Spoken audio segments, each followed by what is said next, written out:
আমার ফুলশয্যার রাতে আমি নিজের ঘরে মাথায় রুমাল চেপে বসে আছি। মাথায় এত ব্যথা হচ্ছিল যে কান্না করতে মন চাইছিল। কিন্তু আমরা পুরুষেরা কান্না করতে পারি না, কারণ ওতে পুরুষত্বের উপরে খুব বড় প্রশ্নের চিহ্ন লেগে যাবে। আমার মাথার উপরে একটা গভীর ক্ষত হয়ে গেছিল। সমস্ত লোক উৎসুক হয়ে আমার কাছে দাঁড়িয়ে আছে। আমার সাথে যা ঘটেছিল সেটা হলো, আমি শুধুমাত্র 10 মিনিটের জন্য নিজের স্ত্রীর কাছে ঘরে গিয়েছিলাম। সেখানে যাওয়ার কিছু সময় পরেই আমার আর্তনাদ শুনে আমার সমস্ত আত্মীয় এক জায়গায় হয়ে গেছিল। দরজা ভিতর থেকে বন্ধ করে দিয়েছিলাম, এই কারণে তাদের দরজা ভাঙতে হয়। ভিতরে তারা আমাকে অজ্ঞান অবস্থায় পেয়েছিল।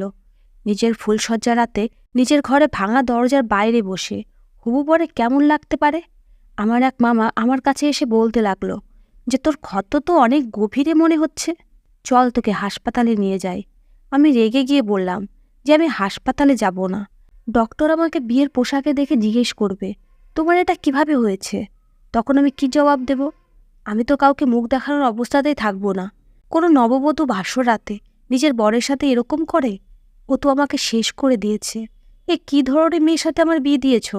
আমি তো সারা জীবনের জন্য বরবাদ হয়ে গেলাম। চেহারা দেখেই নিয়ে চলে এসেছ, মাথায় কিছু আছে কিনা সেটা অন্তত দেখে নিতে। মেয়ে খুবই সুন্দরী ছিল। ফুলশয্যার রাতে সমস্ত ছেলেই খুশি থাকে, আর খুশি কী জিনিস নিয়ে সেটা আমরা সবাই ভালোভাবেই জানি। লোকেরা মনে করে যে মেয়েরা বেশি খুশি থাকে, কিন্তু মেয়েদের সাথে সাথে আমরা ছেলেরাও খুব খুশি থাকি, কেননা আমাদের জীবনে একটা মেয়ে আসছে। আমাদের বাড়িতে কোনো মেয়েও ছিল না, এই কারণে এই বিয়ে তাড়াতাড়ি দেওয়া হয়েছিল। খুশি তো আমিও ছিলাম, কেননা আমার চোখে আমার বউকে খুব বেশি সুন্দরী মনে হচ্ছিল। আর পুরুষদের তো শুধু একটাই চাহিদা থাকে। সেই গল্প তো আপনারা শুনেছেন যে একজন লোক 3টে মেয়েকে 5,000 টাকা করে দিয়ে বলেছিল, এটা খরচ করুন, যে পুরো খরচ করবে আমি তাকেই বিয়ে করব। একটা মেয়ে 5,000 টাকা দিয়ে পুরুষদের জিনিস কিনল, আর বলল যে আমি নিজের থেকে বেশি তোমার খেয়াল করি। লোকটা এটা দেখে খুব খুশি হলো। দ্বিতীয় মেয়েটা বলল যে আমি ওই টাকা খরচ করিনি, বরং জমা করে রেখেছি, যাতে পরে যখন প্রয়োজন হবে তখন এই টাকা আমি কাজে লাগাতে পারি। এই কথাটাও খুব ভালো। তৃতীয় মেয়েটি ওই 5,000 টাকা নিজের উপরে খরচ করলো। সে সুন্দর করে মেকআপ করলো আর একটা সুন্দর ড্রেস পরে দাঁড়িয়ে রইল। কিন্তু সে লোকটা তৃতীয় মেয়েকেই বিয়ে করে। মানে পুরুষরা শুধু সৌন্দর্যই দেখে। বিয়ের রাতে আর কোনো মেয়ে তার জন্য খাবার বানিয়ে বসে থাকবে, তার সৌন্দর্য দেখেই সে খুশি হয়ে যায়। তো আমার ব্যাপারে তো মনে হচ্ছে আমার বাড়ির লোকেরা কিছু দেখেনি। আমি আমার আত্মীয় স্বজনের মাঝে বসে এই কথাটাই বলছিলাম, তখনই আমার বাবা এলো আর আমার মুখের উপরে থাপ্পড় মেরে বলল, তোর লজ্জা করে না নিজের বউয়ের ব্যাপারে এরকম কথা বলতে? মাত্র একদিনের নববধূর ব্যাপারে এখনই এরকম কথা বলছিস? তাহলে পরে তুই ওই বেচারির সাথে কি করবি? ওর বাবাকে আমি কথা দিয়েছি, যদি ওর সাথে খারাপ কিছু হয় তাহলে আমি তার সামনে লজ্জায় পড়ে যাব। আর তুই কি আমাকে লজ্জায় ফেলতে চাস? তাও এই বয়সে। সারা জীবন আমার বিরুদ্ধে কেউ কোনো অভিযোগ করতে পারেনি, না আমার বিরুদ্ধে কিছু বলার বাহানা পেয়েছে। আর এখন তুই ওই মেয়ের বাবার সামনে আমাকে লজ্জায় ফেলতে চাস? নিজের এই সমস্ত ফালতু কাজের কারণে আমার তো মুখ হা হয়েই থেকে গেল। আমি বললাম, তোমার ওই বেচারি তোমার ছেলের মাথা ফাটিয়ে দিয়েছে, সেটাও ফুলশয্যা রাতে। তবুও তুমি ওর পক্ষে দাঁড়াচ্ছ? যদি আজকে আমার মা জীবিত থাকতো, তাহলে শাশুড়ি হয়ে নিজের এই ভয়ানক বৌমার হাত থেকে নিজের ছেলেকে বাঁচাতো। কিন্তু তোমাকে তো আমার থেকে ওর বাবা বেশি মনে হচ্ছে। কেউ ওকে গিয়েও জিজ্ঞেস করো যে এখনও ভিতরে নববধূ হয়ে বসে আছে, সে আমার সাথে কি করেছে। আমার বাবা সমস্ত আত্মীয়র কাছে ক্ষমা চাইলেন আর বললেন, তোমরা এখন ঘরে যাও। আমার আত্মীয়রা কেউ কেউ রেগে গেল আর বলল, দেখো তো ছেলেটার কি অবস্থা করেছে, তারপরও তুমি ওই মেয়েটার পক্ষ নিচ্ছ। আমার বাবা বলল যে এটা আমার ছেলে আর আমার বৌমার ব্যাপার, আমি নিজেই এই মামলাটা ঠিক করে নেব, আমার কোনো বিচার সবার দরকার নেই। আমি তো অবাক হয়ে গেছিলাম যে আমার বাবা নিজের পাগলি বৌমার জন্য আত্মীয় স্বজনের সাথে খারাপ ব্যবহার করছেন, তাদেরকে কথা শুনিয়ে দিচ্ছেন, আর সবার সামনে আমার মুখের উপরে থাপ্পড় মেরেছেন। ও একদিনের নববধূ ছিল আর ওর এত সম্মান করছিলেন, তাহলে আমিও তো হবু বর ছিলাম, সবেমাত্র আমার বিয়ে হয়েছে, তাহলে সবার সামনে আমার মুখে থাপ্পড় মারার কি দরকার ছিল? প্রাপ্তবয়স্ক ছেলের উপরে কে হাত উঠায়, সেটাও তার বাসর রাতে? আজকে যদি আমার মা বেঁচে থাকতো, তাহলে কি বাবা আমার মুখের উপরে থাপ্পড় মারতে পারত? আমার বাবার হৃদয় তো তখনও বলেনি, যখন সে আমাকে বাসর ঘর থেকে অজ্ঞান অবস্থায় নিয়ে বেরিয়েছিল। সমস্ত আত্মীয় স্বজন চলে গেছে, এদিকে আমি আমার নববধূর ঘর থেকে গুনগুন করে গানের আওয়াজ পাচ্ছি। ও নিজেকে আয়নাতে দেখে গান করছিল যে সাজনা হে মুঝে সাজনাকে লিয়ে। যদিও সাজনাকে তো ও কোনো দিক থেকেই ছাড়েনি, যেন খুব ভালো একটা কাজ করেছে। ও নিজের মেকআপ আর কাপড় ঠিক করছিল, কেননা ও আমার সাথে যা করেছিল তার ফলে ওর মেকআপ কিছুটা নষ্ট হয়ে গেছিল। কেননা এত বড় একজন পুরুষ মানুষকে অজ্ঞান করা সহজ কথা না। কিছু সময় পরে আবারও সেই ঘর থেকে গানের আওয়াজ আসতে লাগলো, এ মেরে হামসাপার এক যারা ইন্তেজার। আমার মনে হচ্ছিল যে ও আমাকে বলছে, অপেক্ষা, তোমার অবস্থা এর চেয়েও বেশি খারাপ করে দেব। আমার তো এখন ওই মেয়েটা থেকে ভয় লাগছিল। হয় ওর ঘাড়ে কোনো ভূত পেয়ে চেপেছিল, আর না হলে ও নিজেই ভূত পেয়েছিল। এরপরে বাবা আমাকে নিজের ঘরে নিয়ে সোফাতে বসিয়ে বলল যে তোর থেকে বড় গাধা আমি আজ অব্দি দেখিনি। আসলে আমার সাথে যা হয়েছিল সেটা হলো, আমি আমার স্ত্রীর ঘরে যখন গিয়েছিলাম তখন ওর সাথে ভালোবাসার কথা বলতে শুরু করেছিলাম। ওর প্রশংসা করলাম যে ওকে খুব সুন্দরী লাগছে। তখন হঠাৎ ওর হাতের কাছে থাকা ফুলদানি উঠিয়ে আমার মাথায় মেরে দিয়েছিল। আমি এমন কোনো কথাও বলিনি বা কোনো ভুলও করিনি। আমি তোর প্রশংসা করছিলাম আর ও আমার মাথায় ফুলদানি দিয়ে মেরে দিল, আর আমি সেখানে অজ্ঞান হয়ে গেছিলাম। আমি আমার বাবাকে বললাম যে এই পাগলের থেকে আমার জীবন বাঁচাও। আমি নিশ্চিত এই মেয়েটা পাগল, কেননা এরকম কাজে একটা পাগলই করতে পারে, সেটাও বিনা কারণে। না তো আমি এর সাথে খারাপ কিছু করেছি, আর না তো আমি ওর সাথে খারাপ কিছু করতে যাচ্ছিলাম। যদিও আমাকে বলতো যে আমার থেকে দূরে থাকো, তাহলে আমি ওর কাছেও যেতাম না। হঠাৎ করে ওর ফুলদানি উঠিয়ে আমাকে মাথায় মেরে দিল। এটা কোন নববধূ করে? ও নিশ্চিত পাগল। আমার বাবা বলল যে যে এই মেয়েটা যে পাগল সেটা আমি বিয়ের আগেই জানতাম। এর মাঝে মাঝে পাগলামি ওঠে, আবার কখনো কখনো একদম ঠিক হয়ে যায়। আমি ভেবেছিলাম আমার বাবা আমার সঙ্গে মজা করছে, যে তোকে এত সুন্দরী দেখে একটা মেয়ে এনে দিয়েছি আর তুই বলছিস যে মেয়ে পাগল। আমি মাথা নিচু করে চুপচাপ দাঁড়িয়েছিলাম। তখন বাবা বললেন, আরে আমি সত্যি বলছি, এই মেয়েটা সত্যি পাগল। আর এই কথাটা আমি বিয়ের আগে থেকেই জানি। এর কোনো একটা অসুখ আছে, মাঝে মাঝে এর মুড খারাপ হয়ে যায়। না জানি তার কি একটা নাম বলেছিল এই রোগের। তোর বউ সত্যি পাগল, আমি মজা করছি না।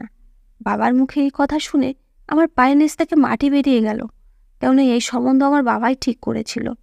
বাবা আমাকে কিছুই বলেনি, আমাকে শুধু এই মেয়েটার ছবি দেখিয়ে বলেছিল যে দেখ মেয়েটা কত সুন্দরী। সুন্দরী তো সত্যিও ছিল, কিন্তু সাথে পাগলও ছিল। আমি আমার বাবাকে বললাম, তুমি আমাকে এই সমস্যায় কেন ফেলেছ? তখন আমার বাবা আমাকে আর একটা অদ্ভুত কথা শোনালো। আমার বাবা বলল, তোর কি মনে হয় আমি বোকা যে তোর বিয়ে একটা পাগল মেয়ের সাথে দেব? আমাদের অবস্থা দেখ, আমরা এই 2 কামরা বাড়িতে কেন সারা জীবন থাকব? এই মেয়েটা অবশ্যই পাগল, কিন্তু এ বাবার একমাত্র মেয়ে আর সমস্ত সম্পত্তির হবু মালিক। ওর বাবা বিছানায় পড়ে আছে, যে কোনো সময় মরে যেতে পারে। আর একটা পাগলের থেকে ওর সমস্ত সম্পত্তি নিজেদের নামে লেখানো কোনো মুশকিলের কাজ না। যখন ওর বাবা এই দুনিয়া থেকে চলে যাবে তখন সমস্ত সম্পত্তি ওর হয়ে যাবে, আর আমরা কোনো একটা চালাকি করে ওর সমস্ত সম্পত্তি নিজেদের নামে লিখিয়ে নেব। এরপরে তোর ওর সাথে থাকার কোনো দরকার নেই, তুই যাকে চাস বিয়ে করতে পারবি। এর সাথে তো সম্বন্ধ করার জন্য না জানি কত ছলচাতুরি করতে হয়েছে, কিন্তু এটা সত্যি। যেহেতু এই মেয়েটা পাগল আর তুইও দেখতে শুনতে খারাপ না, এই কারণে এই সম্বন্ধ আমরা পেয়েছি। না হলে তো এত বড়লোকে বাবার একমাত্র মেয়ে আমাদের মতো পরিবারে দেয়? তুই এখনও তোর বাবাকে চিনতেই পারিসনি। আমি সবসময় দূরের চিন্তা করি, তোর মতো না। এখন তোকে একজন ভালো স্বামী হতে হবে, তোকে নিজের শ্বশুরের সাথেও দেখা করতে যেতে হবে, আর তার মনও জয় করতে হবে। কিন্তু তুই যদি আত্মীয় স্বজনদের সামনে এরকম বলতে থাকিস, আর কাল পরশু যদি এই কথা ওর বাবার কানে পৌঁছে যায় যে তোমার জামাই তোমার মেয়েকে ঘৃণা করে, তাহলে আমাদের সমস্ত প্ল্যান নষ্ট হয়ে যাবে। এই কথা সবার সামনে তো বলতে পারতাম না, আর তোকে চুপও করাতে পারছিলাম না। এই কারণে তোর মুখে থাপ্পড় মেরেছিলাম, যাতে তুই চুপ করে যাস। আমি বললাম, যদি ও আবার আমার উপরে হামলা করে তাহলে? আমার বাবা বললেন, ও পাগল, তাই তোকে ওকে খুব ভালোবেসে সামলাতে হবে। ওর সঙ্গে ভালোবেসে কথা বলতে হবে, ওর মুড ভালো রাখতে হবে। আর এমনিতেও কদিনই বা বাঁচবে ওর বুড়ো বাবা? আমি ডক্টরের কাছে জিজ্ঞেস করেছিলাম। ডক্টর বলেছে যে কোনো আশাই নেই, আমাদের বুদ্ধি নিয়ে কাজ করতে হবে। মনে কর কয়েকদিনের ঝামেলা, তারপর সারা জীবন আরাম আর আরাম। যত টাকা ওদের আছে না, সেটা আমরা দুজনে বাপ বেটা নিজেদের বিক্রি করেও কামাতে পারবো না। জীবনের শেষ অবধি যদি কষ্টও করতে থাকি, তবু এতটা ইনকাম করতে পারবো না। আর যদি কষ্ট করে ইনকামও করে নিই, তাহলে সেটা খরচ করার জন্য জীবিত থাকবো না। কিন্তু তুই চিন্তা করিস না, তুই শুধু এটাই ভাব যে তোকে কিছুটা কষ্ট করতে হবে, যার ফল তুই সারা জীবন পাবি। এখন আমার কথা শোন, নিজেকে কিছুটা ঠিক করে মুখে হাসি নিয়ে বৌমার কাছে যা। আমি বললাম যে না, আমি যাব না। আমার বাবা বললেন, তোর যাওয়াটা খুব দরকারি, শান্তশিষ্টভাবে হাসি মুখে যা। আমি বললাম, তাহলে আমাকে একটা হেলমেট এনে দাও। আমার এই কথা শুনে আমার বাবা হেসে দিলেন আর বললেন, যখন অগাধ সম্পদের মালিক হয়ে যাবি তখন তো সবসময় এরকম হাসবি। বাবার কথা শুনে যখন আমি ঘরে গেলাম তখন আমার বউ ঘুমিয়ে গেছিল। ভগবান জানেন সেই সময় ওকে ঘুমাতে দেখে আমার হৃদয় কতটা শান্তি পেয়েছিল। আমার বাবা তো ঠিকই ছিল, কিন্তু এই সমস্ত কিছু আমাকে সহ্য করতে হবে, এটাও কি আমার সাথে অত্যাচার ছিল না? একে তো এই মেয়েটা এত বেশি সুন্দরী, আর তার ওপরে পাগল। বউ হিসেবে আমি এর কাছ থেকে কিছুই পাইনি। এখন যদি আমি এর কাছে যাই আর এ আবারও যদি আমার মাথায় কোনো জিনিস দিয়ে মেরে দেয়, তাহলে কি হবে? আমি ভগবানকে ধন্যবাদ দিলাম আর ঘুমিয়ে গেলাম। কিন্তু যখন সকাল হলো তখন আমার স্ত্রীর মুড একদম ঠিক। ও আমার সাথে এত সুন্দর ব্যবহার করছিল, যেমন একজন খুব ভালো শান্তশিষ্ট স্ত্রী তার স্বামীর সাথে করে। ওর তো মনেও নেই যে কালকে ও আমার সাথে কি করেছে, কেননা ও আমার কাছে জিজ্ঞেস করেছিল যে তোমার মাথায় এই আঘাত কিভাবে লেগেছে। এরপরে ও নিজেই আমার ক্ষতের উপরে পট্টি লাগিয়ে দিল, আর আমি ওকে মিথ্যা বলে দিলাম যে আমার অ্যাক্সিডেন্ট হয়েছে। এই কথা শুনে ওই বেচারি তো কান্নাও করতে শুরু করেছিল। এরপরে 2-4 দিন আমাদের খুব ভালোই কাটলো, আর আমার ওই মেয়েটাকে না জানি কেন ভালো লাগতে শুরু করেছিল। ও খারাপ মেয়ে ছিল না। বিয়ের প্রথম দিকে তো সমস্ত স্বামীরই নিজের স্ত্রীকে খুবই ভালো লাগে, তাতে সে যেমনই হোক না কেন। আর এ তো খুবই সুন্দরী যুবতী, ও স্মার্ট ছিল। আমার কেন খারাপ লাগতো? এখনই আমার সাথে এত ভালো ব্যবহার করছিল যে একদিন আমরা দুজন রেস্টুরেন্টে ডিনার করতে গিয়েছিলাম, আর আমি ওকে কিছুটা শপিংও করালাম, একসাথে দুজন সিনেমাও দেখলাম। এসব কারণে সমস্ত কিছু খুব সুন্দর চলছিল। আমি ওকে বলতাম যে হানিমুনে যেতে হবে, কিন্তু ও বলতো বাবার শরীর খারাপ, যদি আমরা সেখানে যাই আর এদিকে যদি তার কিছু হয়ে যায় তাহলে কি হবে? আমি বললাম, তুমি ঠিকই বলছো, পরে কখনো যাব, সারা জীবন তো পড়েই আছে। আমার বাবার কথা মতো আমি আমার বউয়ের বাবার সঙ্গে দেখা করতে গেলাম। তার অবস্থা সত্যি খুব খারাপ। তাকে দেখে তার উপরে আমার খুব দয়া হলো। তিনি হাত জোর করে শুধু এটাই বলেছিলেন যে আমার মেয়ের খেয়াল রেখো, ও খুবই সরল। আমি তাকে জিজ্ঞেস করেছিলাম যে আপনার মেয়ের এই অবস্থা কিভাবে হয়েছে। তখন তিনি বললেন, এর মায়ের কারণে। ও নিজের মাকে খুব ভালোবাসতো, কিন্তু ওর মা আমাকে ঘৃণা করত, আমার সাথে খুব বাজে ব্যবহার করত, আর একেও খুব মারত। যখন 6 বছরের, তখন ওর মা ওর সামনে আত্মহত্যা করে। তখন থেকে মেয়ের অবস্থা এরকম হয়ে গেছে। আমি হতবাক হয়ে ভাবলাম, যদি কারো মা তার সামনে আত্মহত্যা করে তাহলে তার উপরে কেমন ঝড় বয়ে যায়। এই ঘটনায় আমার স্ত্রীর অবস্থা এমন হয়ে গেছিল, ওর অবস্থা ও নিজেই জানতো না যে ও মাঝে মাঝে কী কী সব করে ফেলে। একদিন আমি অফিস থেকে বাড়িতে এসে দেখি যে আমার বউ আমার পছন্দের রঙের কাপড় পরে আছে, আর ওকে খুবই সুন্দরই লাগছে। আমি ওকে বললাম, আজকে তোমাকে খুব সুন্দর লাগছে। এরপরে ও আমার সাথে খুব সুন্দর সুন্দর কথা বলল। তারপরে বলল, যদি আমি তোমাকে কিছু দিতে পারতাম তাহলে তোমাকে আমার চোখ দিতাম। আমি বললাম, তুমি এরকম কেন কথা বলছো? তোমার চোখ আমাকে কেন দিতে চাইছো? তখনও বলল, তুমি তাহলে আমার চোখ দিয়ে তোমাকে দেখে বুঝতে পারতে যে আমি তোমাকে কত ভালোবাসি। তুমি আমার জন্য কি, সেটা আমি তোমাকে কখনোই বলে বোঝাতে পারবো না। ও আমার হাত ধরল। আমরা দুজনে একে অপরের হাত ধরে বসে রইলাম। আজকে আমার মনে হচ্ছিল যে আমার বিয়ে হয়েছে। এরকম জীবনসাথী কার না ভালো লাগে? নিজের জীবনসাথীর সাথে সময় কাটাতে সবাই পছন্দ করে, আর লোকে বলে যখন বিয়ে হয় তখন একে অপরের প্রতি ভালোবাসা এমনিতেই হয়ে যায়। আমিও খুব খুশি ছিলাম। হঠাৎ করে আমার বউয়ের ব্যবহার বদলাতে লাগলো। হঠাৎ করে ওর নিঃশ্বাস গাঢ় হতে লাগলো। ওর নিজের হাতে ঘা মারতে লাগলো। আমি ওকে জিজ্ঞেস করলাম, তুমি ঠিক আছো তো? কি হয়েছে তোমার? ও বলল, আমার খুব গরম লাগছে। আমি আশেপাশে তাকিয়ে দেখলাম টেবিলে জলের জগ রাখা আছে। আমি ভাবলাম ওকে জল খেতে দিই, তাহলে হয়তো ওর শরীর ঠিক হয়ে যাবে। আমি গ্লাসে জল ভরার জন্য গেলাম, ওর দিকে পিছন ফিরে জল ঢালছিলাম। তখনই আমার কিছু একটা অনুভব হলো। ফিরে দেখি হঠাৎ করে ও আমার দিকে এগিয়ে এলো আর চিৎকার করলো। আমি সঙ্গে সঙ্গে সরে গেলাম, আর লাঠির বাড়ি টেবিলের উপরে পড়ল, আর টেবিলের উপরে রাখা জলের গ্লাস আর জলের জগ ভেঙে গেল। আমার বউয়ের মাথায় আবার পাগলামির ভূত চেপে গেছিল।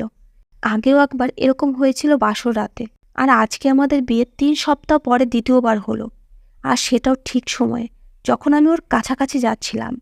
কেননা আজকে ও আমাকে ভালোবাসার কথা বলছিল, আর আমি ওকে কাছে পেতে চাইতাম। ও ও আবার আমাকে মারার জন্য এগিয়ে আসছিল। আর আমি নিজের জীবন বাঁচিয়ে ঘর থেকে বেরিয়ে ঘরের দরজা বাইরে থেকে বন্ধ করে দিলাম।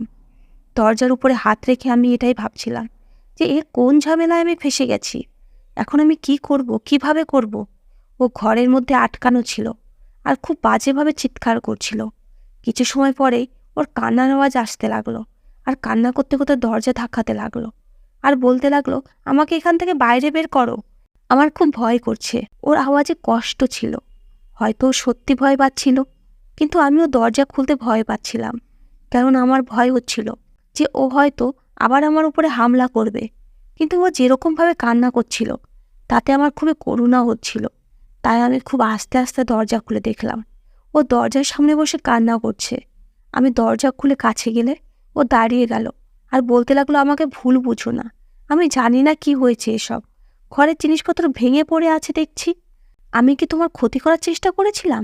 আমি চুপ থাকলাম। ও বলতে লাগলো, আমি কোনো পাগলামি করিনি তো। আমার বন্ধুরা বলতো যে আমি পাগল। আমি কি সত্যি পাগল? যদি আমি পাগল হই তাহলে তুমি আমাকে ছেড়ে দেবে না তো? এসব বলে ও বাচ্চার মতো কান্না করছিল। আমি ওকে সান্ত্বনা দিতে লাগলাম। ওর কিছুই মনে ছিল না, ও সব কিছু ভুলে গেছে। ও আবার জিজ্ঞেস করলো, তাহলে তুমি আমাকে দরজা বন্ধ করে রেখেছিলে কেন? আমি বললাম, দরজা বন্ধ করিনি, হয়তো দরজার লক খারাপ ছিল, তাই হয়তো নিজে নিজেই লেগে গেছিল। ও বুঝে গেছিল যে আমি ওকে মিথ্যা কথা বলছি, কোনো না কোনো গল্প নিশ্চয়ই আছে। ও খুবই টেনশনে ছিল, তাই আমি সান্ত্বনা দিতে থাকলাম। এরপরে ওকে বিছানায় শুইয়ে দিয়ে মাথায় হাত বুলিয়ে দিলাম, আর কিছুক্ষণের মধ্যে ও ঘুমিয়ে গেল। ও হয়তো জানতোই না যে ওর এই সব সমস্যা আছে। হয়তো ওকে এই কথাটা বলাই হয়নি, কেননা এরকম রুগীকে ওর অবস্থার ব্যাপারে বললে সে আরও বেশি টেনশনে পড়ে যায়। আর ওদেরকে টেনশনে নয়, বরং শান্ত রাখা দরকার। আমি আমার স্ত্রীকে ডক্টরের কাছে নিয়ে গেলাম না, কেননা আমি ওকে বুঝতে দিতে চাইতাম না যে ও পাগল। ডক্টরের কাছে গিয়ে আমি ডক্টরকে সমস্ত কথা খুলে বললাম। আমার কথা শুনে ডক্টর বললেন, এর একমাত্র চিকিৎসা ভালোবাসা আর দেখে শুনে রাখা। যদি এরকম রোগীদের ভালোবাসা আর আদর যত্নে রাখা হয় তাহলে এরা একদমই ঠিক হয়ে যায়। আমি জানতাম যে আমার বউয়ের সাথে আমার মাত্র কয়েকদিনের সাথ, তারপরে আমরা আলাদা হয়ে যাব। কিন্তু যতক্ষণ ওর সাথে আছি আমাকে ওকে খুশি রাখতে হবে, না হলে আমার জীবনে রিস্ক আছে। আমি প্রতিবার বাঁচতে পারবো না। আমি আমার স্ত্রীর সাথে হাসি খুশি থাকার ব্যাপারে চিন্তা করছিলাম যে আমি ওর খেয়াল রাখবো যতক্ষণ অবধি আমরা সাথে আছি। কিন্তু আমি একটা জিনিস নোটিশ করেছি যে যখনই আমি ওর কাছে যেতে চাইতাম ওর পাগলামো শুরু হয়ে যেত। কেননা বাসরাতে এই কারণে প্রথম পাগলামো শুরু হয়েছিল, আর পরের বারও যখন আমি ওর হাত ধরেছিলাম আর ওর সঙ্গে ভালোবাসার কথা বলতে শুরু করেছিলাম তখনই ওর পাগলামো শুরু হয়ে গেছিল। আর যখন আমি ওর থেকে দূরে সরে গেছিলাম ও একদমই ঠিক হয়ে গেছিল। হয়তো ও আমাকে বিয়ে করতে চাইতো না, আর এই বিয়েটা ওকে জোর জবরদস্তি দেওয়া হয়েছিল, এই কারণে ও এই সব কিছু করছিল। এখন আমাকে এই ব্যাপারটার গভীরে যেতে হবে, কারণ আমি সারাদিন বাড়িতে থাকতাম না। কিন্তু আমার চাকর আমাকে কখনো বলেনি যে আমার স্ত্রীর শরীর খারাপ হয়ে গেছিল। একমাত্র আমি যখন বাড়িতে আসতাম আর ওর কাছে যেতে শুরু করতাম তখনই ওর পাগলামি শুরু হয়ে যেত। নিশ্চয়ই কিছু একটা গড়বড় আছে। আমি একদিন আমার স্ত্রীকে রাগানোর চেষ্টা করলাম, কারণ আমি দেখতে চাইতাম যে ও রেগে কী করে। কিন্তু ও একদমই ঠিকঠাক ছিল।